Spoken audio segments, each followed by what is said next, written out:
Olá, boa tarde para você. Seja bem-vinda, seja muito bem-vindo. Está no ar o Pauta Aberta desta quinta-feira, dia 14 de julho de 2022. Este é o seu noticiário da tarde aqui na TV Evangelizar. Uma alegria ter a sua companhia todas as tardes por aqui. Estamos ao vivo para todo o Brasil e agora vamos ver os destaques desta quinta-feira. Crianças de 13 e 4 anos devem ser vacinadas contra a Covid no Rio de Janeiro a partir de amanhã. Governo federal prorroga o prazo para atualizações do cadastro único para as famílias beneficiadas que possuem dados inconsistentes. O prazo de atualização para evitar o bloqueio do Auxílio Brasil foi adiado de julho para outubro desse ano. Câmara dos Deputados aprova em segundo turno a PEC que estabelece o piso salarial nacional de R$ 4.750 para enfermeiros, técnicos de enfermagem, auxiliares de enfermagem e parteiras. E os brasileiros batem mais um recorde este ano. São mais de 66 milhões de pessoas endividadas. O principal vilão é o cartão de crédito.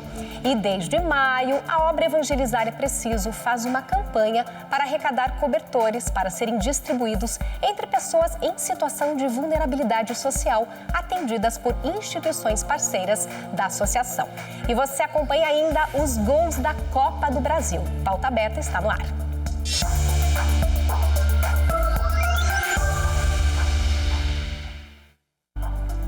E a partir de amanhã, crianças de 13 e 4 anos vão ser vacinadas contra a Covid no município do Rio de Janeiro.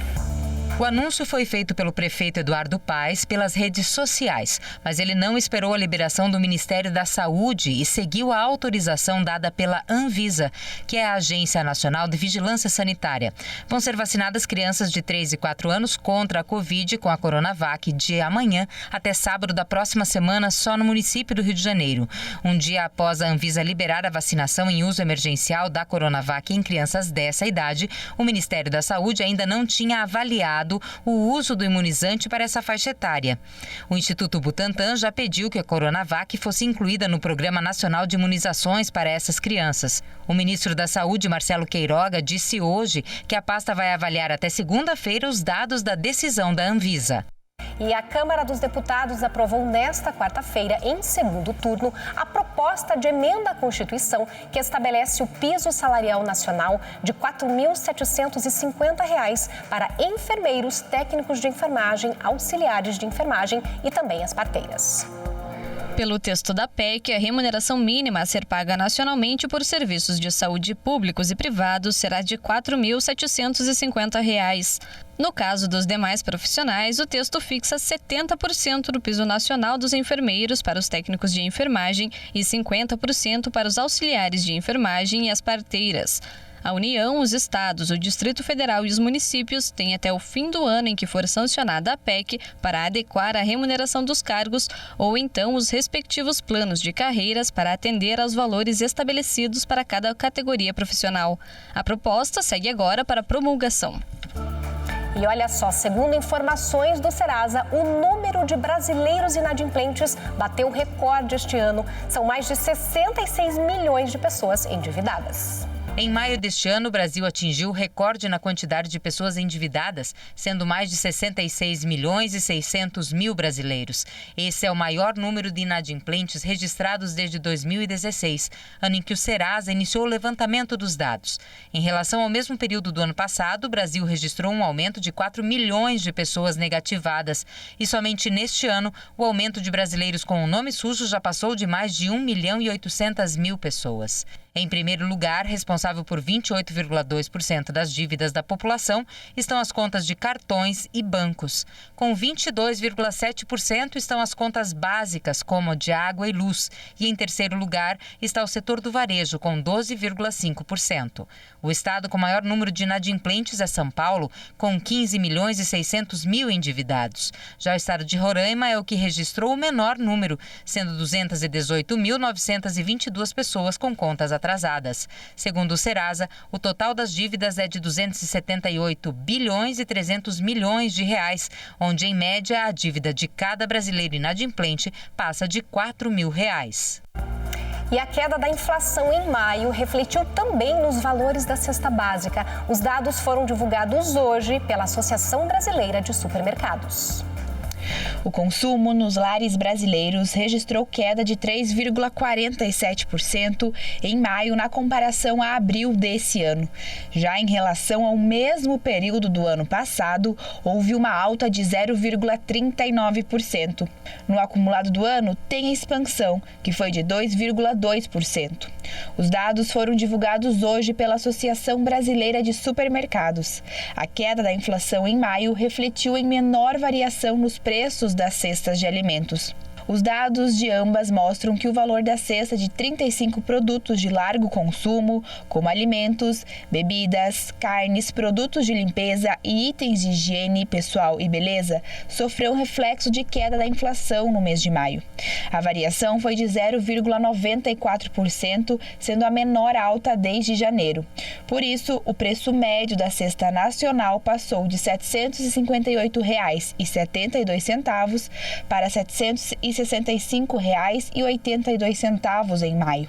Já no acumulado do ano, houve uma alta de 9,32% em 12 meses. A variação foi de 17,20%. Entre os alimentos com as maiores altas de janeiro a maio foram o feijão, o leite longa-vida, o óleo de soja, a farinha de trigo, o café torrado e o moído. Já no sentido contrário, nos alimentos que tiveram queda em maio, aparecem os cortes de carne bovina, devido à baixa demanda. São os cortes traseiro e dianteiro. Os produtos de higiene e beleza são os itens com maior variação positiva nos preços. Os itens são os sabonetes, o shampoo, o creme dental e o papel higiênico. Quando comparado às regiões, o Sul apresentou a maior variação no preço médio da cesta, com alta de 2,10%, passando de R$ 842,49 em abril para R$ 860,15 em maio. Em 12 meses, a variação é de 21,22%, a maior dentre as 5 regiões do país. A região Sudeste teve o recuo de 0,10%. O preço médio da cesta caiu de R$ 748,05 em abril para R$ 747,31 em maio. Nos últimos 12 meses, a variação é de 19% nas outras regiões. As variações no acumulado dos 12 meses foram Nordeste, Centro-Oeste e Norte. E atenção, informação importante para você agora aqui no Pauta Aberta. Foi prorrogado o prazo para atualizar o cadastro único e evitar o bloqueio do Auxílio Brasil. O governo federal prorroga o prazo para atualizações do cadastro único para as famílias beneficiadas, que possuem dados inconsistentes. O prazo de atualização para evitar o bloqueio do Auxílio Brasil foi adiado de julho para outubro desse ano. Esse adiamento foi feito por causa das longas filas para atualizar o cadastro em todo o Brasil. Então, para aquelas famílias que estão há mais de 2 anos sem atualizar os dados, a data limite para atualização cadastral para evitar o bloqueio do Auxílio Brasil foi adiada desse mês de julho lá para outubro. Já a data limite para atualização cadastral para evitar o cancelamento da tarifa social de energia elétrica foi adiada de novembro para dezembro desse ano. Aquelas famílias que atualizaram o CadÚnico pela última vez em 2016 e 2017 e teriam que atualizar até amanhã, sexta-feira, agora terão até o dia 31 de julho para atualizar. No caso das famílias que estão com problemas cadastrais e que teriam até o dia 31 de julho para atualizar, o prazo também foi prorrogado. Agora, essas famílias têm até o dia 31 de dezembro. Em Salvador, por exemplo, são mais de 6 mil pessoas que foram convocadas para fazer a atualização cadastral. Essas pessoas são aquelas que fizeram a atualização cadastral nos anos de 2016 e 2017 e agora ganharam mais prazo. O Ministério da Cidadania realiza anualmente a revisão cadastral das famílias beneficiadas dos programas sociais. As famílias que estão mais de 2 anos sem revisão dos dados são convocadas para essa atualização. As famílias poderão saber se estão na lista da revisão cadastral por meio de mensagens nos comprovantes de pagamento dos benefícios ou nos postos da Prefeitura que cuidam do CadÚnico. A atualização cadastral deve ser feita presencialmente nos postos da Prefeitura que cuidam do CadÚnico e a orientação do governo é agendar o atendimento pela internet antes. Se o beneficiado não fizer a revisão cadastral no prazo estipulado, poderá ter o benefício bloqueado e posteriormente cancelado. E já pensou se hoje já fosse sexta-feira? O que você faria se tivesse mais um dia livre do trabalho durante a semana, além do sábado e do domingo? Ou se quinta-feira virasse o dia oficial do happy hour, sem preocupações com a produtividade para a manhã seguinte? Veja só na reportagem.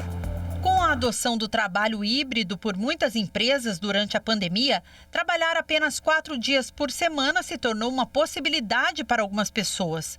E tem países que começaram a testar a ideia de reduzir horas de serviço com o objetivo, acredite, de ganhar produtividade.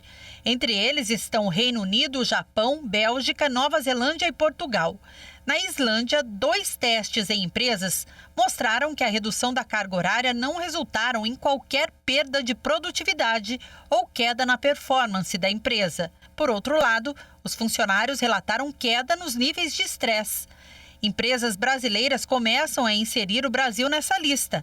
A principal mudança proposta por elas é dar aos funcionários um dia a mais de folga por semana, além do sábado e domingo, sem redução proporcional nos salários. E restos mortais de 8.000 vítimas do nazismo foram descobertos na Polônia. O Instituto da Memória Nacional, IPN, que investiga crimes nazistas e comunistas, fez a descoberta de cerca de 17,5 toneladas de cinzas humanas.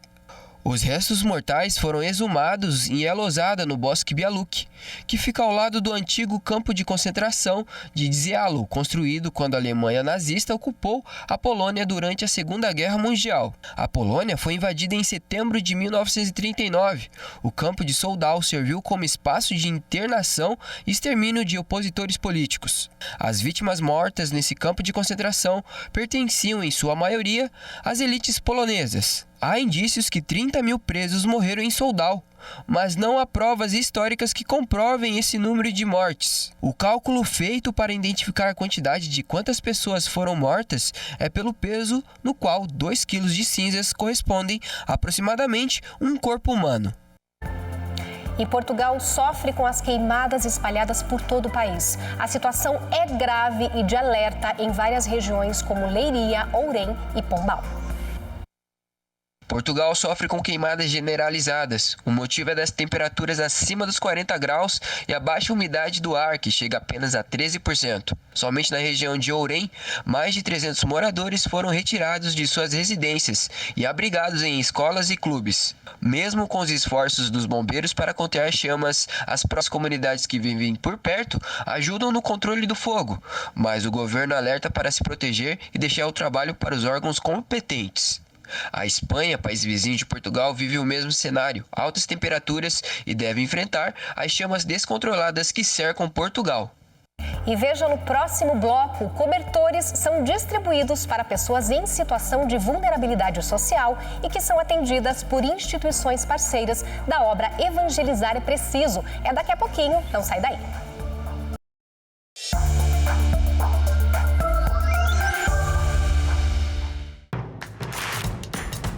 Não perca mais nenhum vídeo da TV Evangelizar. Inscreva-se agora.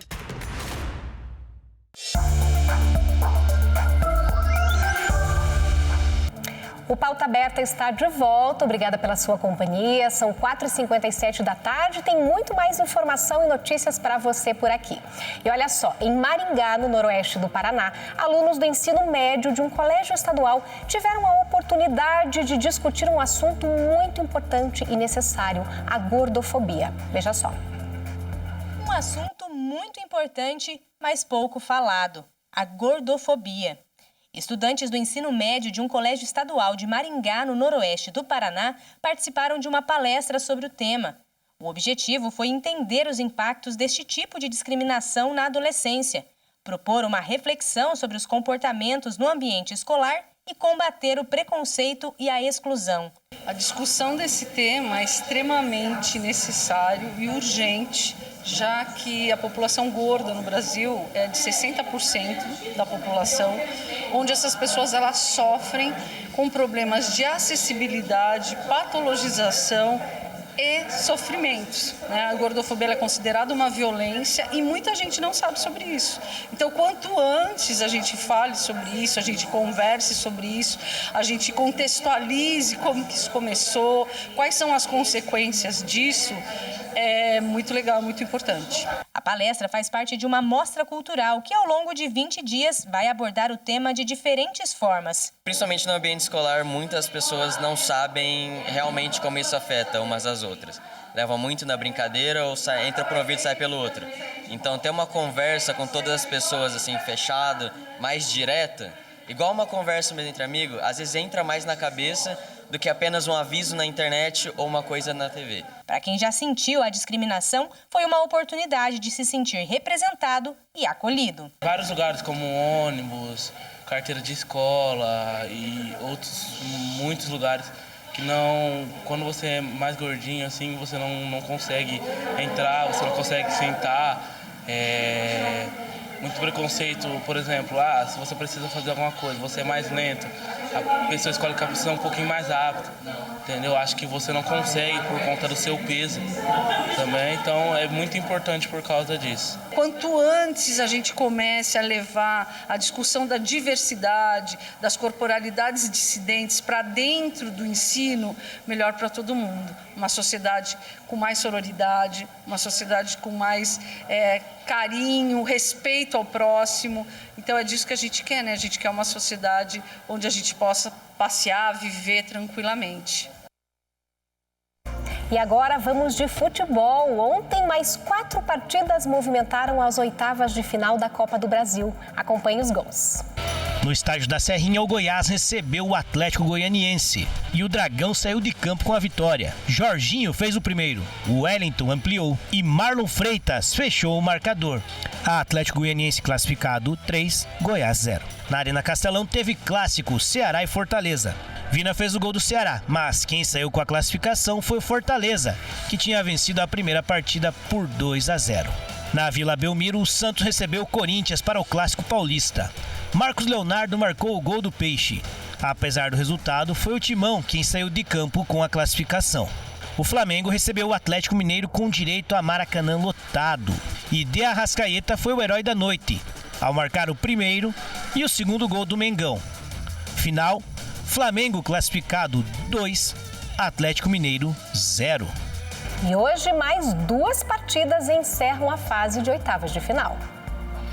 Hoje às 8 horas da noite no Allianz Parque tem clássico Choque Rei, Palmeiras e São Paulo e vale vaga nas quartas de final da Copa do Brasil. O primeiro jogo que aconteceu no estádio do Morumbi terminou com a vitória do tricolor paulista por 1-0.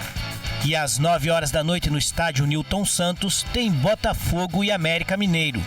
A primeira partida terminou 3-0 para o América Mineiro. E amanhã você acompanha aqui no Pauta Aberta os gols das partidas de hoje à noite que fecham as oitavas de final.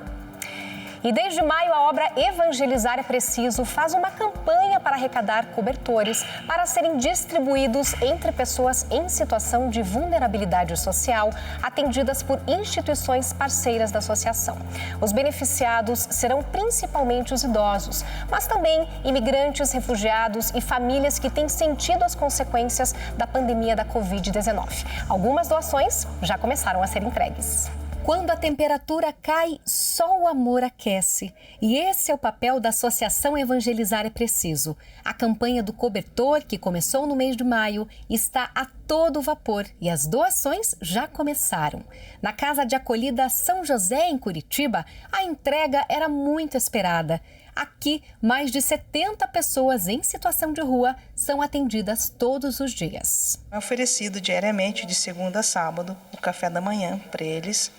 E também, quem quer fazer sua higienização pessoal, é oferecido banho. Quem quer lavar sua roupa, seus utensílios. Então, a gente dá essa assistência. A casa recebeu 100 cobertores arrecadados na campanha. Uma ajuda que faz a diferença para quem não tem onde ficar nos dias gelados da capital. Eles passam mesmo uma necessidade nas ruas. E esses cobertores ajudam e muito né, a passar esses momentos assim. Claro que a gente sabe que o nosso frio do Brasil não é constante, ele tem as suas fases, né? A Pastoral da Pessoa Idosa, que acompanha milhares de idosos em todo o Brasil, também foi beneficiada. A sede, que fica em Curitiba, recebeu 170 cobertores e mais de 400 peças de lã. São gorros, cachecóis, luvas e meias que vão espantar o frio. E aqui no Bazar da Ação Social do Santuário de Nossa Senhora de Guadalupe e Jesus das Santas Chagas, essa corrente de solidariedade continua. As roupas e cobertores arrecadados no dia de Corpus Christi foram doados para várias famílias que precisam dessa ajuda. Essas famílias são famílias que necessitam, o desemprego, famílias que têm uma pessoa doente na família, aí a renda é muito pequena, não consegue, né, a fralda, não consegue o alimento e aí a gente doa. No total, foram arrecadadas mais de 700 peças de roupas e dezenas de cobertores. Além disso, as famílias também receberam cestas básicas. A Maria de Lourdes, que conta com esse apoio todo mês, agradece tanto carinho. Desde quando eu comecei a receber essa ajuda, né, a situação melhorou, né, porque a gente não pode trabalhar, né, porque tem um filho especial que tem que cuidar. E daí eu tenho a ajuda deles aqui, com fralda, com cesta básica, tudo que eles me ajudam é bem-vindo. A Elionete aproveitou para levar algumas peças de roupas para os filhos e até ficou emocionada com esse gesto de amor. Faz tempo que eles me ajudam aqui, né? E pelo fato de a gente estar desempregado, nossa, é complicado, mas essa ajuda, meu Deus do céu, a gente chega em casa com alimento, tudo. Às vezes roupinha também, que elas me ajudam, eu tive meu neném, pouco tempo, faz 2 anos, elas me ajudaram, me deram roupinha, cobertor, tudo. É uma benção mesmo, sabe? Para eles é a diferença. E para nós é mais ainda a satisfação de poder ajudar. Então, a gente tem que agradecer as doações recebidas, as pessoas que nos doam, né? E que continuem nos doando, que está fazendo bem para todas as famílias que precisam.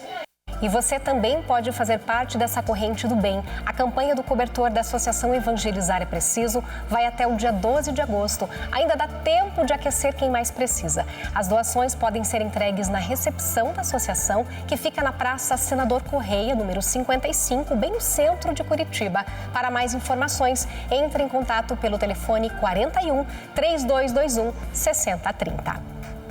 E olha só, ontem jovens de diferentes cantos do Brasil fizeram uma parada em Curitiba antes de seguirem para um encontro vocacional que neste ano será realizado na região oeste do Paraná. O Santuário São Francisco de Assis, em Curitiba, ficou assim, lotado, de jovens que se preparam para um encontro vocacional, que esse ano será em Foz do Iguaçu. Eu espero sentir Deus na minha vida, mais do que eu já sinto hoje. Acho que vai reafirmar minha relação com Ele. É uma grande oportunidade para os jovens buscarem sua vocação também, né? Pedirem pela sua vocação. Para o padre Osni, o congresso ajuda a afirmar o compromisso com Deus. É sinal de que toca mesmo e eles se encaminham ou para a vida sacerdotal, religiosa, ou para a vida matrimonial, que é uma vocação muito bonita também.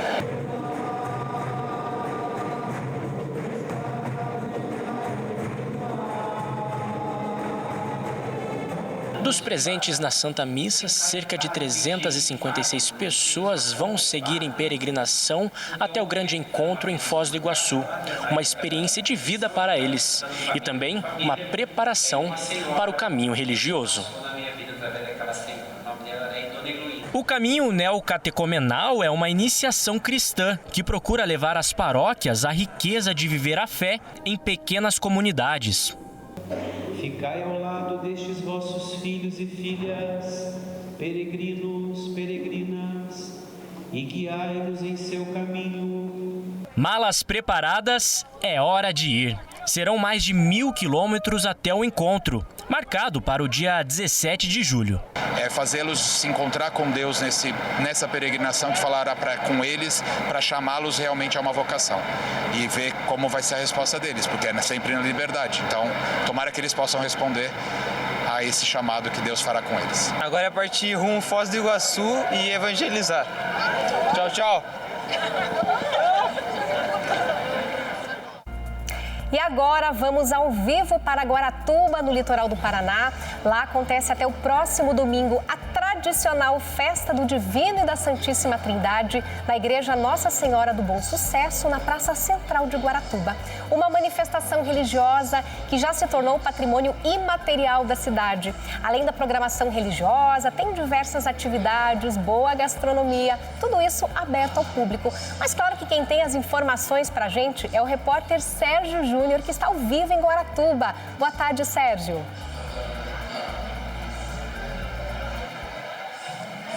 Oi, Fábio, tudo bem com você? Muito boa tarde para você e a todos que acompanham o Pauta Aberta. Exatamente, estamos no litoral paranaense, em Guaratuba. E olha, como você falou, essa festa tradicionalíssima aqui no litoral. E como é uma festa tradicional, tem que ter pastel, sim. Essa festa aqui começou no domingo passado, na verdade no dia 7 de julho, e vai até o próximo domingo. Como eu falei, tem que ter pastel, tem que ter quentão, tem que ter canjica. E durante a semana, a programação é completa. Hoje ainda tem uma missa com o padre Marcos Vinícius, também tem show mais tarde com muitas bandas. Hoje com o Grupo Gaitaço, no dia 15, Bora Rolê e Grupo Chamavó. E no final, no último dia, no dia 17, com a Fernanda Lins. Um grande momento, uma grande festa que traz aí esse recomeço depois que vivemos o alto pico da pandemia. E como a gente consegue observar, muita gente mesmo espalhadas aqui pela festa. Fica bem na Praça 29 de Abril, no litoral paranaense. Fábio, nós acabamos de chegar, foi difícil, mas chegamos, o pessoal comendo, confraternizando, todos felizes. Daqui a pouquinho, como eu falei, tem a missa com o Padre Marcos, mais tarde um show e durante a manhã, final de semana, o grande encerramento dessa festa que é muito, mas muito bonita. Fábio, volto com você. Ok, Sérgio, obrigada pelas informações. Belíssima festa em Guaratuba. Dá vontade de participar, sim, deu até água na boca. E o Pauta Aberta fica por aqui. Um ótimo fim de tarde para você. Amanhã tem mais. Obrigada pela sua companhia. Até a próxima.